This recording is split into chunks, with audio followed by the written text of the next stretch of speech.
जय हिंद दोस्तों। शिखर condition classes के ऑनलाइन प्लेटफॉर्म पर आप सभी का स्वागत है। आशा करता हूं कि आप सभी मजे से पढ़ाई कर रहे होंगे और आगामी शिक्षक भर्ती तथा अन्य प्रतियोगी परीक्षाओं की तैयारी में संलग्न होंगे। तो आइए शुरू करते हैं मनोविज्ञान के एक बहुत ही महत्वपूर्ण टॉपिक जो है शैशवावस्था। एक बहुत ही महत्वपूर्ण अवस्था जिसको शैशवावस्था कहा जाता है और अंग्रेजी में इसको इन्फेंसी के नाम से जानते हैं।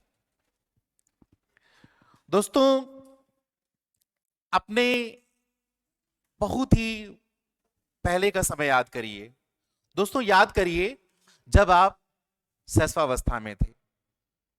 याद करिए वो समय जब आप घुटनों के बल चलते थे। याद करिए जब आप दूसरे के ऊपर डिपेंडेंट थे, जब आप गुस्से से लाल हो जाया करते थे और जिद पे जिद किया करते थे, जब आपको ये नहीं पता था कि हमको क्या करना चाहिए और क्या नहीं करना चाहिए। दोस्तों आपके सामने ये जो चित्र है एक बच्चे का है और ये बच्चा शैशवावस्था को रिप्रेजेंट कर रहा है। आइए दोस्तों शैशवावस्था में क्या कुछ होता है उसको जान लेते हैं। दोस्तों आइए हम लोग इस महत्वपूर्ण अवस्था जिसका नाम शैशवावस्था, अंग्रेजी में इन्फेंसी, इसको समझ लेते हैं। दोस्तों जैसा कि आप देख पा रहे हैं इन्फेंसी या शैशवावस्था जो कि एक महत्वपूर्ण अवस्था है बाल विकास के संदर्भ में, इसका समय काल होता है जन्म से लेकर के 5 वर्ष, यानी 0 से लेकर के 5 वर्ष। अब दोस्तों हम लोग ये भी जान लें, क्योंकि ये विभिन्न परीक्षाओं में पूछा जाता है कि शैशवावस्था के कितने भाग होते हैं, या पूर्व शैशवावस्था, उत्तर शैशवावस्था का समय काल भी कभी कभार पूछ लिया जाता है। इसमें शैशवावस्था का वर्गीकरण करने के बाद यहाँ पे 2 प्रकार की अवस्थाएं आती हैं।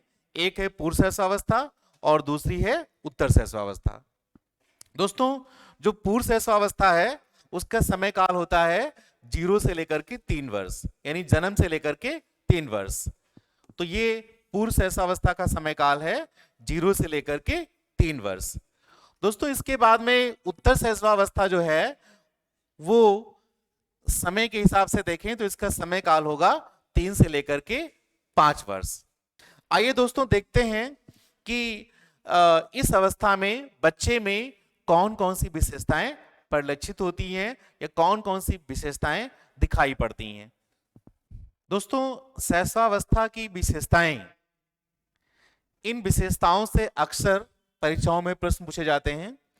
आइए जो बहुत ही महत्वपूर्ण विशेषताएं हैं उनके बारे में समझते हैं। पहली विशेषता है तीव्र मानसिक एवं शारीरिक विकास की अवस्था। दोस्तों ये शैशवावस्था की अवस्था एक ऐसी अवस्था है जिसमें बच्चे का बड़ी तेजी से मानसिक विकास होता है और साथ ही साथ शारीरिक विकास के दृष्टिकोण से अगर देखें तो ये विशेषता किसी भी मामले में कम नहीं है, यानी शारीरिक या मानसिक दोनों प्रकार के विकास इस अवस्था में बच्चे के अंदर दिखाई पड़ते हैं और ये काफी तीव्र होते हैं। दूसरी विशेषता है कल्पना की सजीवता। यहां पर बच्चा जो कल्पना करता है वो सजीव रूप में करता है, वो चीजों को सजीव रूप में समझ लेता है। जैसे अगर बच्चे को कोई एक खिलौना दिया जाए और वो कोई आवाज कर रहा है तो बच्चा उसको सजीव मान लेगा। दोस्तों इसी प्रकार से इसकी एक तीसरी अवस्था है जो है दूसरों पर निर्भरता।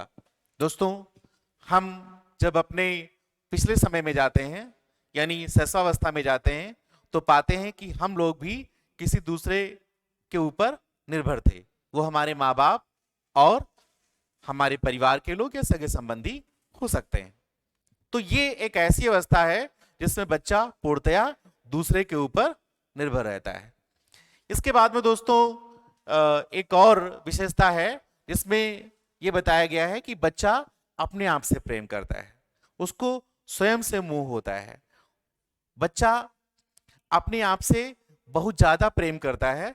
इसको एक बहुत ही महान मनोवैज्ञानिक हैं जिन्होंने बालक के ऊपर काफी गहरा अध्ययन किया है, नाम है सिगमंड फ्रायड। इन्होंने बालक का एक गहन अध्ययन किया और ये बताया कि किस प्रकार से बच्चा अपने आप को प्रेम करता है और उसको जो है अपने आप से कितना लगाव होता है, वो स्वप्रेम की भावना में रहता है। दोस्तों इसके बाद में अगली जो विशेषता है वो है संवेगों का प्रदर्शन।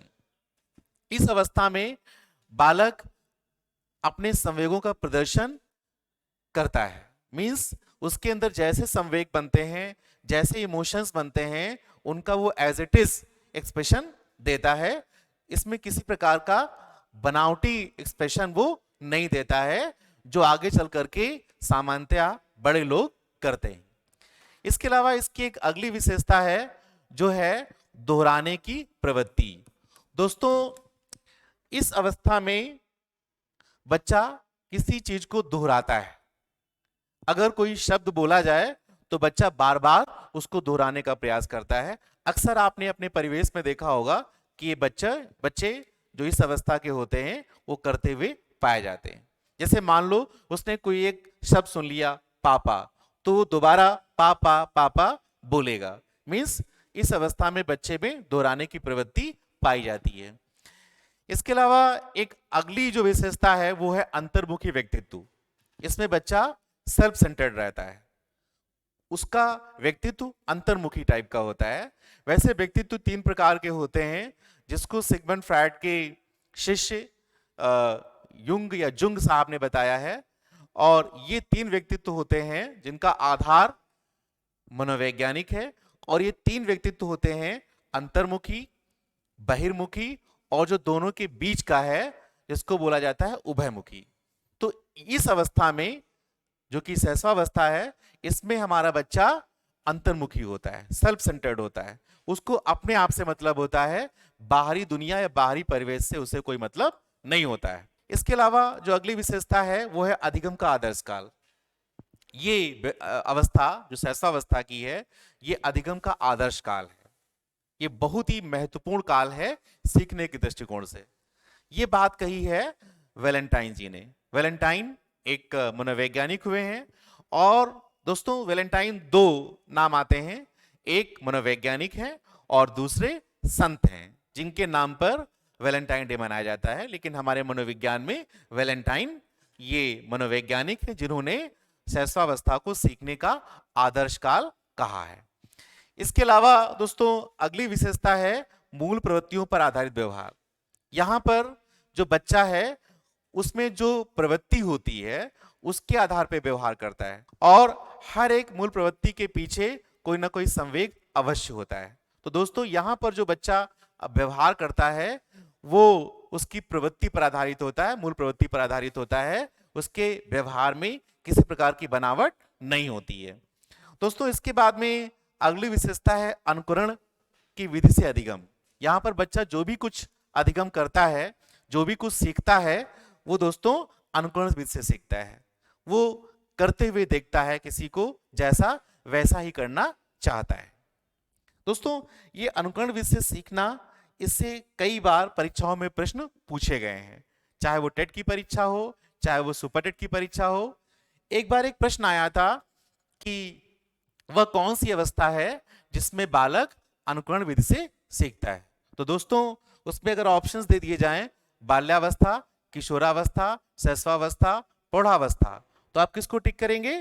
दोस्तों आपको टिक करना है शैशवावस्था को। दोस्तों इसमें जो अगली विशेषता है वो है ज्ञानार्जन का माध्यम ज्ञानेंद्रियां। शैशवावस्था में ज्ञानेंद्रियों के माध्यम से ही बच्चा अधिकतम सीखता है। ज्ञानेंद्रियां ज्ञान का द्वार है। ये बात डॉक्टर मारिया मांटेसी के द्वारा कही गई। डॉक्टर मारिया मांटेसी का मानना था कि अगर बच्चे का बेहतर विकास करना है, मीन्स उसको बेहतर तरीके से सिखाना है, तो उसकी इंद्रियों का या ज्ञानेंद्रियों का प्रशिक्षण करना होगा। जितनी ज्यादा ज्ञानेंद्रियां प्रशिक्षित होंगी उतना ही आसान रहेगा बच्चे को ज्ञानार्जन में। तो यहां इस अवस्था में बच्चा हमारा सीखता है ज्ञानेंद्रियों के माध्यम से। जन्म के समय संवेगों का अभाव। दोस्तों यह ऐसी अवस्था है जिसमें जब बच्चा जन्म लेता है तो उस समय बच्चे में कोई संवेग नहीं होता है। कुछ मनोवैज्ञानिकों ने माना है कि जन्म के समय भी बच्चे के अंदर संवेग पाया जाता है, जो कि सर्वमान्य नहीं है। जन्म के समय बच्चे के अंदर कोई संवेग नहीं पाया जाता दोस्तों, और इसको डॉक्टर पामेला ने अपने तमाम प्रयोगों के द्वारा सिद्ध कर दिया है कि जन्म के समय बच्चे के अंदर कोई संवेग नहीं होता है, वह केवल उत्तेजना का अनुभव करता है। इन संवेगों का विकास धीरे धीरे धीरे धीरे बढ़ती उम्र के साथ होता है। दोस्तों इसके अलावा एक विशेषता और है जिससे भी प्रश्न पूछा जाता है, और वो ये है कि इस अवस्था में बच्चा क्या वाले प्रश्न करता है। ये क्या है, वो क्या है, वहां क्या है, यहां क्या है, इस टाइप के प्रश्न बच्चा करता है। तो अक्सर एक प्रश्न पूछ लिया जाता है कि किस अवस्था का बालक क्या वाले प्रश्न करता है। तो इसमें ऑप्शंस में किशोरावस्था, बाल्यावस्था, शैशवावस्था, प्रौढ़ावस्था, अगर ये 4 अवस्थाएं दी हो तो आप टिक करेंगे शैशवावस्था को, जो कि अंग्रेजी में इन्फेंसी है। तो दोस्तों इन विशेषताओं के बाद अब हम लोग वीडियो को आगे बढ़ाते हैं और जान लेते हैं कि इस अवस्था को लेकर के मनोवैज्ञानिकों ने क्या कहा है, उनके विचार क्या रहे हैं। इनको परिभाषाएं या कथन के रूप में हम लोग जानेंगे, और ये परीक्षा के दृष्टिकोण से काफी अहम है। दोस्तों तो आइए जान लेते हैं कि शैशवावस्था, जिसको अंग्रेजी में इन्फेंसी कहते हैं, और इसका समयकाल 0 से 5 वर्ष तक होता है। इनमें या इसके अंतर्गत मनोवैज्ञानिकों ने अपने क्या विचार व्यक्त किए हैं या कथन और परिभाषाएं क्या दी हैं। तो इसमें पहला नाम आता है न्यूमैन साहब का। न्यूमैन साहब ने बताया कि 5 वर्ष तक की अवस्था शरीर तथा मस्तिष्क के लिए बड़ी ही ग्रहणशील होती। न्यूमैन साहब काफी महत्वपूर्ण मनोवैज्ञानिक रहे हैं और इन्होंने 5 वर्ष को फोकस किया है। शैशवावस्था के संदर्भ में बताया कि 5 वर्ष तक की अवस्था बच्चे के लिए बहुत ही ग्रहणशील है, चाहे वो शरीर हो या मस्तिष्क हो। तो आपको इसमें 5 वर्ष तक की अवस्था शरीर और मस्तिष्क, इसके साथ ही साथ में ग्रहणशील, इनको फोकस करना है, इन तथ्यों को समझना है। पूरी परिभाषा को रटने की आपको आवश्यकता नहीं है।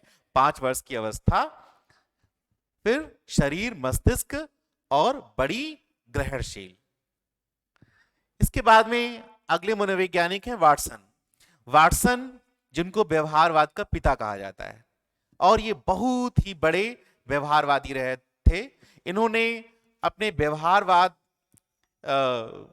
के ऊपर काफी काम किया और तमाम सारे एक्सपेरिमेंट्स अपने स्वयं के बच्चों के ऊपर किया।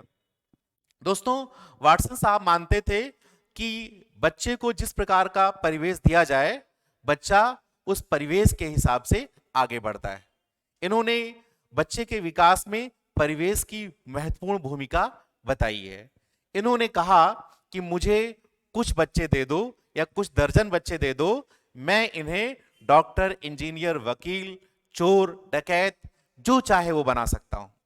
कॉन्सेप्ट आपका ये है कि मुझे कुछ बच्चे, कुछ की जगह पर 10 भी आ सकता है, 12 भी आ सकता है, 1 दर्जन भी आ सकता है, 20 भी आ सकता है, दे दो और मैं उन्हें जो चाहे कुछ बना सकता हूं। मीन्स डॉक्टर भी बना सकता हूं, इंजीनियर भी बना सकता हूं, वकील भी बना सकता हूं, और साथ ही साथ में अगर चाहूं तो उसे डकैत भी बना सकता हूं। तो ये काफी अहम परिभाषा है वाटसन साहब की। ये व्यवहारवादी मनोवैज्ञानिक हैं। ये परिभाषा परीक्षाओं में कई बार पूछी गई है, तो परीक्षा के दृष्टिकोण से ये परिभाषा काफी अहम है। इसमें आपको कुछ दर्जन या कुछ बच्चे, डॉक्टर, इंजीनियर, वकील और इतना आपको फोकस करना है, अन्य बना सकता हूं। इसके बाद में दोस्तों अगली परिभाषा या अगला कथन है क्रो एवं क्रो का। क्रो एवं क्रो मनोविज्ञान में बड़ा नाम है और इन्होंने काफी काम किया है किशोरावस्था के ऊपर। इसके अलावा अन्य अवस्थाओं पे भी इनके कई सारे विचार आए हैं। तो इन्होंने बताया कि 20वीं शताब्दी बालक की शताब्दी है। इन्होंने 20वीं शताब्दी को सेंटर्ड बताया बच्चों के ऊपर। तो ये भी काफी महत्वपूर्ण कथन है और इससे भी प्रश्न आते हैं और कई बार ये पूछा भी गया है। दोस्तों इसके बाद में अगला नाम आता है वैलेंटाइन का। वैलेंटाइन में आप कंफ्यूज हो सकते हैं क्योंकि ये 2 नाम हैं, एक हमारे मनोवैज्ञानिक हैं और दूसरे संत हैं। संत आप सभी परिचित हैं, 14 फरवरी वैलेंटाइन डे मनाया जाता है इनके नाम पर। और हमारे मनोविज्ञान में जो है इनका काम सहस्वावस्था से लेकर के अन्य अवस्थाओं में भी मिलता है। इन्होंने सहस्वावस्था को सीखने का आदर्श काल माना है। सीखने की दृष्टि से जो सबसे महत्वपूर्ण काल इन्होंने बताया वो है सहस्वावस्था। अगली परिभाषा या अगला कथन है गुडनफ साहब का। इन्होंने बताया कि व्यक्ति का जितना भी मानसिक विकास होता है उसका आधा 3 वर्ष में हो जाता है। यानी इस अवस्था को लेकर के काफी बड़ी बात कह दी इन्होंने कि व्यक्ति का या बच्चे का जितना भी विकास होता है या भविष्य में होगा उसका आधा 3 वर्ष में हो जाता है। तो इतनी महत्वपूर्ण विशेषता इन्होंने बता दी इस अवस्था को लेकर के। तो इसमें आपको दोस्तों पहले वाले में अंडरलाइन करना है और गुडनफ साहब में ये करना है कि जितना मानसिक विकास होता है उसका आधा 3 वर्ष में हो जाता है। इसके बाद में दोस्तों अगली जो परिभाषा है या अगला कथन है वो रूसो का है। रूसो ने कहा कि जो बालक के पैर होते हैं, हाथ होते हैं, नेत्र होते हैं, वो उसके शिक्षक होते हैं, वो उसके प्रारंभिक शिक्षक होते हैं। क्योंकि बच्चा हाथ से भी सीखता है, पैर से भी सीखता है और नेत्रों से भी सीखता है। तो रूसो साहब जो कि एक प्रकृतिवादी मनोवैज्ञानिक रहे हैं और व्यवहारवाद में भी इनका जुड़ाव है, तो इन्होंने बच्चे के संदर्भ में कहा कि बालक के हाथ, पैर और नेत्र उसके प्रारंभिक शिक्षक हैं, वो उसे सिखाने का काम करते हैं। अगली परिभाषा फ्रैड साहब की, इसमें हम लोग अंडरलाइन करेंगे रूसो की परिभाषा में बालक के हाथ, पैर और नेत्र और प्रारंभिक शिक्षक। ये दो चीजें जो है आपको ध्यान में रखनी है रूसो की परिभाषा में या उसके कथन में। अगली परिभाषा है फ्रैड साहब की। फ्रैड साहब का मनोविज्ञान में बड़ा नाम है और इन्हें आधुनिक मनोविज्ञान का पिता भी कहा जाता है।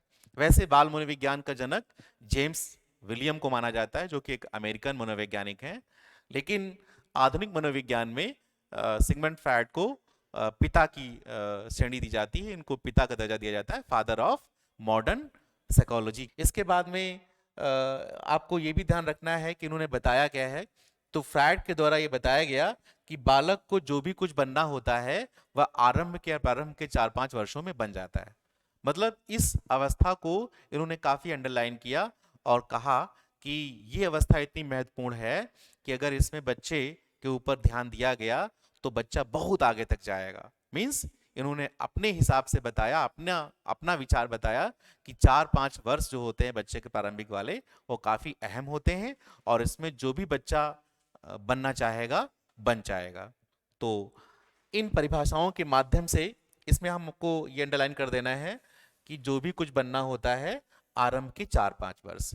फ्रॉयड की परिभाषा में हमको अंडरलाइन करना है कि जो भी कुछ बनना होता है और आरंभ के 4-5 वर्ष। तो दोस्तों हमने देखा कि शैशवावस्था को लेकर के ये तमाम सारी परिभाषाएं जो आपके सामने हैं ये काफी महत्वपूर्ण है और ये परीक्षा के दृष्टिकोण से अहम है, इसलिए आपको इनको समझना जरूरी है। इनको रटना नहीं है बट फैक्चुअल रूप में इनको समझना जरूर है। दोस्तों आज की वीडियो में हमने जाना कि शैशवावस्था क्या है, इसको अंग्रेजी में क्या कहते हैं, इसका समय काल कितना है और साथ ही साथ में इसकी विशेषताएं और जो कथन परीक्षा में पूछे जाते हैं उन सभी के बारे में डिस्कस किया। अब अगली कक्षा में हम लोग एक नई अवस्था के बारे में पढ़ेंगे और इन अवस्थाओं में जो तमाम प्रकार के विकास होते हैं, चाहे वो शारीरिक विकास हो, मानसिक विकास हो, सामाजिक विकास हो, चारित्रिक विकास हो, भाषागत विकास हो, इन तमाम प्रकार के जो विकास हैं इनको हम यूनिफाइड रूप से जो अन्य क्लासेस हैं उनमें पढ़ेंगे। तब तक के लिए नमस्कार।